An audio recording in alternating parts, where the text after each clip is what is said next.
So for a while now, I've been seeing this little seepage off from the thermostat housing.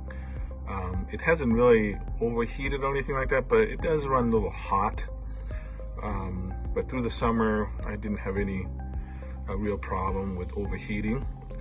But I decided today to go out and get a gasket and clean this up a little bit and replace it with a gasket, so to finally fix it. So, and hopefully it'll run a lot cooler than what it has been. So follow me, and we'll get this fixed.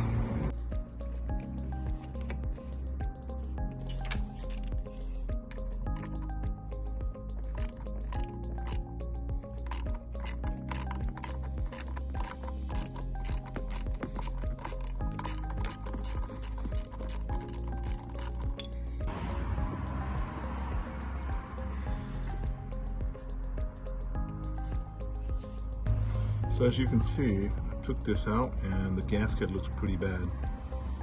So we'll get this changed.